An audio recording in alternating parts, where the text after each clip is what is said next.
Hello, xin chào tất cả các bạn. Lại là Dan đây.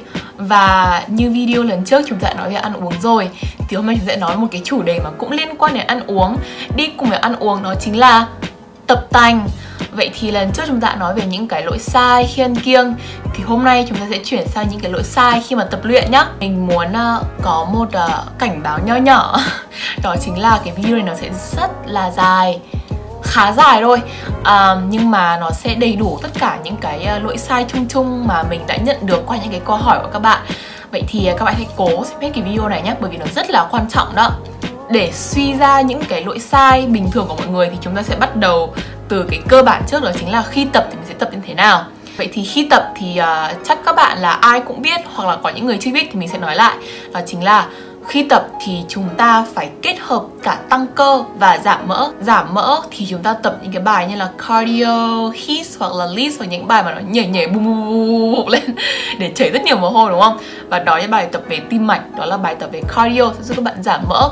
Nhưng mà mình không thể nào chỉ có mỗi cardio được, và chúng ta sẽ phải thêm cả tăng cơ nữa.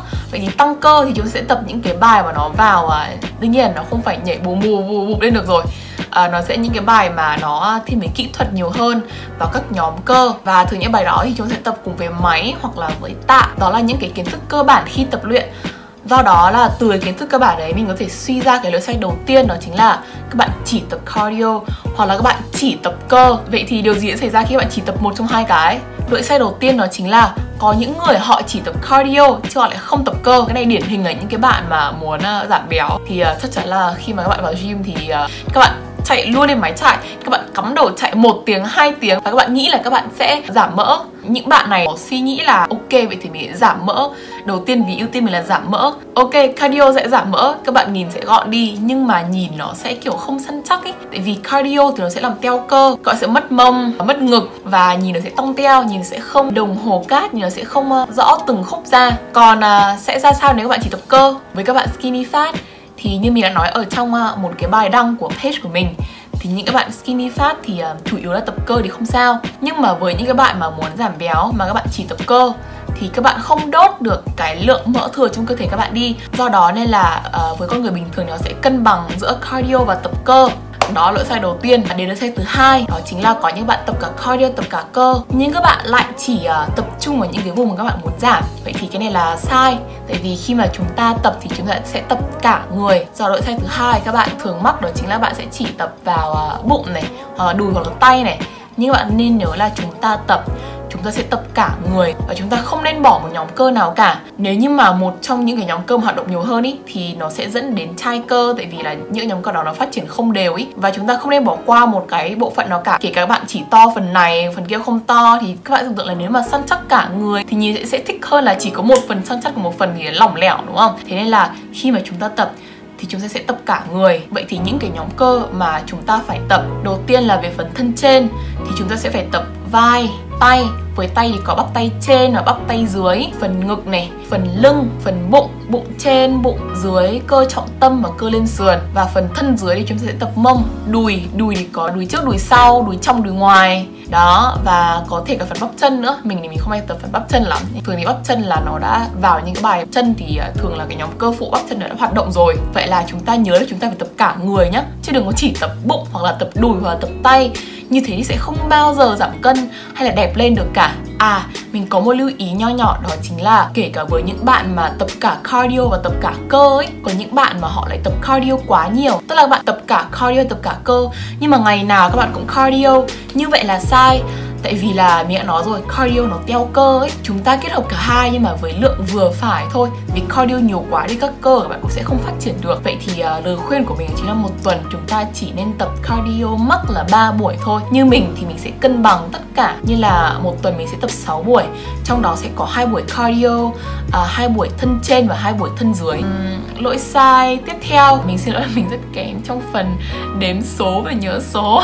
Vậy thì lỗi sai tiếp theo đó chính là các bạn tập cơ, các bạn tập tạ nhưng mà các bạn lại cứ duy trì ở một mức tạ quá lâu, thậm chí là không nâng lên. Các bạn nên nhớ là cái cơ thể mình nó rất là dễ làm quen, thế nên là chúng ta phải luôn luôn là cố gắng là nâng mức tạ lên. Có một lời khuyên cho các bạn khi các bạn muốn keep fit và các bạn muốn tập luyện, đó chính là không bao giờ được giới hạn cái sức của mình. Mọi người luôn luôn có một cái tâm lý là ok, mình sẽ không đạt được lên mức tạ đó, nhưng mà chính cái tâm lý đó là cái mà ngăn cản bạn khỏi cái mức tạ đấy, trong khi bạn hoàn toàn có thể làm được. Do đó nên là đừng bao giờ hạn chế cái khả năng của mình. Nhưng mình cũng không khuyên các bạn là cố quá, tại vì cố quá nó sẽ thành quá cố, đúng không? Các bạn cố gắng làm sao để mà mình tập nó đúng sức của mình, không được giới hạn nhưng mà cũng không được cố quá. Cái mức tạ mà đúng với mình là cái mức tạ mà mình nâng lên được, nhưng mà đến cái rep cuối cùng của cái set cuối cùng là mình mỏi lắm rồi, mình gần như là mình muốn bỏ rồi, thì đó chính là cái mức tạ mà các bạn đang ở. Và khi nào là mình nên chuyển mức tạ? Mình nên chuyển mức tạ khi mà mình bắt đầu thấy là càng ngày cảm giác nó càng nâng lên dễ hơn và mình không còn dùng sức nhiều như thế nữa, thì lúc đó là chúng ta nên nâng mức tạ lên. Thế nên là các bạn không nên ở một mức tạ quá lâu, vì ở một mức tạ quá lâu thì cơ các bạn sẽ không phát triển được. Vì khi mà các bạn ở một mức tạ quá lâu thì cơ thể các bạn sẽ quen, sẽ nhờn và nó sẽ không còn có tác dụng nữa. Có hai cách để nâng tạ, đó chính là nâng theo buổi. Ví dụ là hôm nay các bạn tập với mức tạ này bao nhiêu set, bao nhiêu reps, buổi sau như thế, và đến buổi sau thì mình có thể nâng lên. Cách thứ hai đó chính là như mình đang tập thì một buổi mình sẽ nâng mức tạ lên theo từng set, và mình càng nâng mức tạ lên thì cái số reps của từng set nó sẽ giảm đi, và buổi sau đấy thì nếu như mình nâng được tiếp mình sẽ nâng, còn không thì mình sẽ nâng từ từ theo những cái set như cũ và giảm cái số reps đi. Nói này có lẽ các bạn không hiểu. Ví dụ như là mình tập tay, 2 set đầu tiên mình sẽ tập với tạ 5 cân, mình tập 10 cái. 2 set sau thì mình sẽ tập với tạ 7,5, 8 cái. 2 set cuối mình sẽ tập với tạ 10 cân, 6 cái hoặc là 4 cái. Buổi sau đấy thì nếu như mà mình không nâng được nữa thì mình vẫn sẽ giữ nguyên cái như thế. Còn nếu buổi sau mình sức mình khỏe lên và cơ thể mình làm quen được thì mình sẽ khởi động với 7,5 với 10 reps, sau đấy đến 10 cân với 8 reps và 12,5 với 4 reps. Thậm chí là chỉ cần 4 reps thôi mà mình đã mỏi, mình đã có thể bỏ rồi. Còn không thì cố thêm thì mình sẽ cố lên được 6 reps chẳng hạn. Đó là cách của mình nâng tạ, và như thế thì cơ thể bạn sẽ khỏe rất là nhanh. Lỗi sai này là cái lỗi sai mà mình chắc chắn là sẽ có ở các bạn nữ. Đó chính là các bạn nữ thì rất sợ nâng tạ. Mình nhận được rất là nhiều cái câu hỏi như là chị ơi, nâng tạ thì liệu có sợ bị đô không? Chị ơi, em sợ nâng tạ nó sẽ bị to và nó sẽ bị nổi bắp lên. Không, các bạn không lo là cái cơ thể của bạn sẽ bị đô lên đâu. Tại vì con gái nó sẽ không có cái hormone testosterone của con trai. Con trai thì rất dễ lên cơ bắp, nhưng mà con gái thì để lên cơ bắp nó rất là khó. Và khi mà các bạn nâng tạ thì người các bạn sẽ săn chắc vào, nó sẽ đốt mỡ, nó sẽ bé đi. Những cái người nào mà các bạn thấy là lên cơ bắp nổi cuồn cuộn ý, thì thường đó là những cái vận động viên mà người ta đi thi đấu và người ta phải tập với cường độ rất nặng, mà có lẽ là mình sẽ không bao giờ mình tập với cường độ đó, hoặc là họ tiêm steroid. Lỗi sai tiếp theo đó chính là các bạn ăn gì trước khi tập và ăn gì sau khi tập. Nhiều bạn thì không ăn gì trước khi tập, cái này là không đúng, cái này là sai. Tại vì là chúng ta nên ăn nhẹ một cái gì đó trước 30 phút. Lý do tại sao chúng ta không ăn ngay trước khi tập là tại vì là nếu ăn ngay trước khi tập thì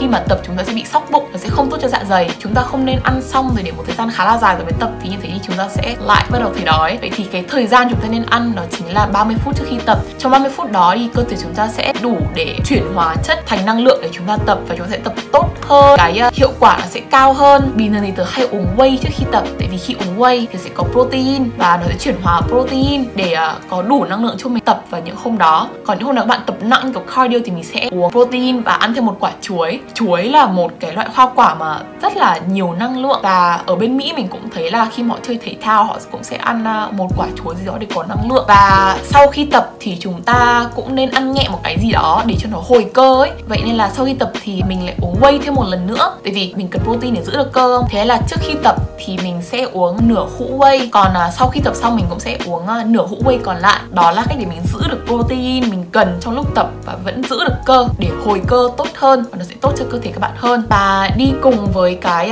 ăn uống đó, đó chính là khi mà các bạn tập tành ấy thì các bạn phải nhớ là chúng ta phải ăn đủ protein. Cái này tớ không nhớ là tớ đã nói ở video trước chưa, nhưng mà một lần nữa là các bạn phải ăn đủ protein thì các bạn mới giữ được cơ. Cái này hình như là thiên về ăn uống hay sao, nhưng nó không liên quan đến tập luyện nhỉ. Vậy nên là các bạn đừng quên xem video trước để chúng ta biết được là lượng calo chúng ta cần nạp một ngày là bao nhiêu, lượng fat, carbs và protein chúng ta cần nạp một ngày là bao nhiêu, đặc biệt là protein. Bởi vì nếu các bạn muốn giữ được cơ, ít nhất là lên cơ thì không nói, mà để giữ được cơ, để cơ nó không bị teo đi thì chúng ta phải nạp đủ protein. Và đừng lo, vì protein nó sẽ không làm các bạn béo lên đâu, nó chỉ là các bạn đẹp lên thôi và no hơn nữa. Và lỗi sai cuối cùng đó chính là các bạn không uống đủ nước. Cái này thì hình như là lại liên quan đến ăn uống đúng không nhở? Nhưng mà các bạn nhớ là cái này nó cũng liên quan đến tập luyện, thì ăn uống đi cùng với tập luyện. Điều gì sẽ xảy ra nếu các bạn không uống đủ nước? Các bạn biết là cơ các bạn là thành phần chính trong cơ thể mà sẽ giữ nước đúng không? Vậy thì nếu như bạn không uống đủ nước trong cuộc sống bình thường nói chung và trong tập luyện nói riêng,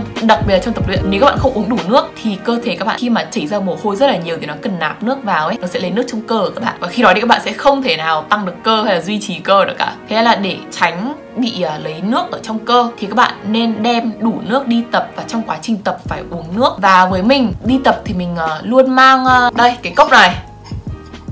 Đi tập thì mình luôn luôn mang cái cốc này. Tại sao? Một, nó đẹp. Ai cũng biết là cái cốc của Starbucks là cái cốc nhìn đẹp và fancy, nhìn nó sang chảnh đúng không? Đi tập thì chúng ta phải nhớ là chúng ta vẫn phải đẹp nhá. Đi đâu cũng phải đẹp nhá. Với tiêu chí của tớ là đi đâu cũng phải đẹp luôn. Kể cả đi tập thì các bạn có chảy mồ hôi chứ, nên các bạn phải chảy mồ hôi một cách fancy. Đó, thế là mình mang cái cốc này tại vì nó đẹp là một. Cái thứ hai là cái dung tích của nó rất là lớn, nó rất là to ấy. Trước đây khi đi tập thì mình nghĩ là một cái chai La Vi to bình thường là đủ rồi. Nhưng mà mình tập với cường độ cao ấy, xong mình uống hết lúc nào không biết ý, thì lại không có nước, xong những cái lần sau bị thiếu nước, xong khát thì mình sẽ bị tập đuối đi ấy. Và từ lúc đấy là mình bắt đầu mua cái cốc này, mình thấy là ui, cái cốc này nó to thế. Lúc đó mình nghĩ là không biết là mang cốc này có bị thừa không, nhưng mà không, cái lượng của cái cốc này rất là vừa đủ luôn. Với cả bật mí cho các bạn một điều nhá, nếu các bạn mang cốc này, Starbucks phải yêu cầu họ là pha đồ uống cho các bạn vào cốc này, họ sẽ pha vào cho các bạn. Và các bạn biết đấy, cốc này rất là to, nhưng các bạn không phải trả thêm một cái gì cả, kiểu đó mình đảm bảo, thì mình đã thử rồi. Đó, và cái cốc này mình thích là tại sao? Tại vì nó giữ nhiệt rất là tốt, nó có thể giữ nhiệt tầm 4 đến 6 tiếng, và đương nhiên là chả ai tập từ 4 đến 6 tiếng cả, nên các bạn yên tâm là nước nóng, nước hay nước lạnh thì nó vẫn giữ được nhiệt. Và cái cốc này nó đẹp, thế nên là mình không chỉ mang đi tập mà đi đâu mình cũng mang ấy. Đó, fan của Starbucks. Và nếu các bạn hỏi thì mình có một người bạn ở Thái gửi cho mình cái cốc này, tức là nó hoàn toàn là từ Thái, và mình thích quá, thế là mình mua thêm một màu nữa. Đó chính là cái cốc này. Đây, đó chính là cái này, màu bạc. Mình rất thích màu bạc. Và đi kèm với cái cốc này thì nó có túi. Đây, nó cái túi này đi cùng này. Và nó sẽ có một cái bộ ống hút.